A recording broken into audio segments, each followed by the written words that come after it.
menjelaskan latar belakang pada penelitian tersebut, yaitu telur merupakan sumber protein hewani yang bernutrisi tinggi.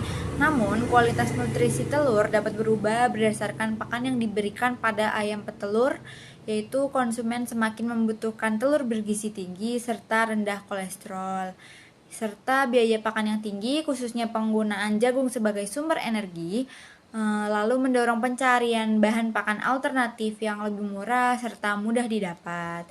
Pisang kepok banyak tersedia di Indonesia, kaya serat, pati, resisten, mineral, protein, dan beta-karoten. Oleh karena itu, diperlukan penelitian untuk menilai efek tepung pisang kepok terhadap nutrisi telur dan profil lipid darah ayam petelur. Selanjutnya, apakah hipotesis dan tujuan penelitiannya?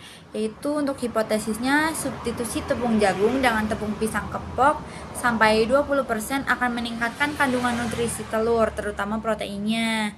Lalu memperbaiki profil lipid darah yang menurunkan kolesterol, LDL, trigliserida pada ayam petelur. Lalu tujuan penelitiannya yaitu menganalisis kandungan nutrisi telur ayam yang diberikan tepung pada pisang kepok. Lalu menganalisis profil lipid darah ayam yang diberi tepung pisang kepok. Membahas apa saja sih variabel yang diamati, yaitu ada protein kasar telur, lemak kasar telur, protein putih, lemak kuning telur, kolesterol telur, kolesterol darah total, HDL, LDL darah, trigliserida darah. Lalu, mengapa rancangan tersebut dipilih?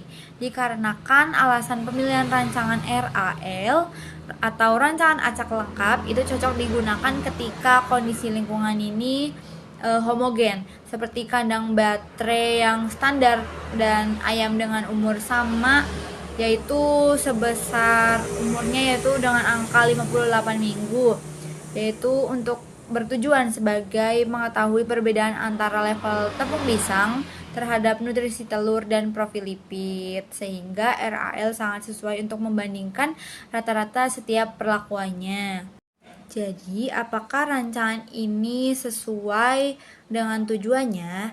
Yaitu sesuai karena rancangan acak lengkap mampu menunjukkan apakah perbedaan perlakuan, yaitu level substitusi tepung pisang kepok, memberikan pengaruh yang signifikan terhadap nutrisi telur maupun profil lipid pada ayam petelur. Yang kelima, apakah materi yang digunakan sesuai rancangan? Jelaskan alasannya. Jadi, materi penelitian yang digunakan antara lain ada 200 ekor ayam petelur dengan umur 58 minggu, lalu dibagi menjadi 5 perlakuan dikali 5 ulangan dikali 8 ekor per ulangan. Lalu pakan dasar dan tepung pisang kepok sebagai bahan perlakuannya. Kesesuaian material dengan rancangan dapat dikatakan sesuai karena yang pertama ada jumlah ayam mencukupi untuk pemberian ulangan 5 ulangan dan perlakuannya ada 5 perlakuan. Setiap ulangan berisi 8 ekor. Jumlah ini memadai untuk mengurangi keragaman individu. Umur ayam itu seragam, yaitu 58 minggu, sehingga homogen untuk RAL atau rancangan acak lengkap. Perlakuan tepung pisang kepok, yaitu 0-20%, itu jelas dan dapat diterapkan pada pakan. Dengan demikian, materi yang digunakan mendukung pelaksanaan rancangan acak lengkap. Yang keenam, bagaimana cara menguji hipotesis penelitian? Pengujian hipotesis dilakukan melalui yang pertama ada ANOVA untuk melihat apakah terdapat pengaruh nyata dari perlakuan tepung pisang kepok terhadap setiap variabel seperti protein telur, kolesterol, HDL, LDL, dan lain-lain.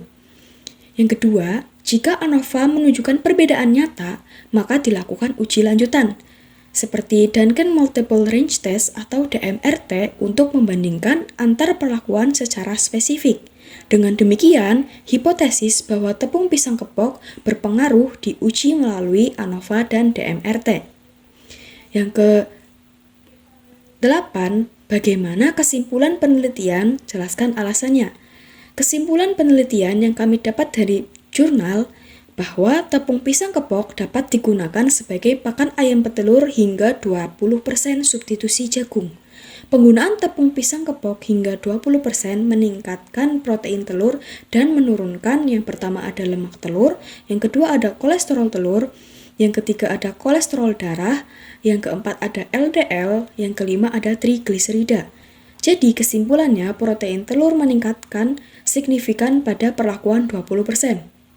Lemak telur dan kolesterol telur menurun seiring meningkatnya level tepung pisang kepok. Yang ketiga, kolesterol darah, LDL, dan trigliserida lebih rendah pada perlakuan 20%. Beta-karoten dan pektin di dalam pisang kepok berperan dalam penghambatan HMG-CoA reduktase dan pengikatan asam empedu, sehingga mengurangi sintesis dan penyerapan kolesterol.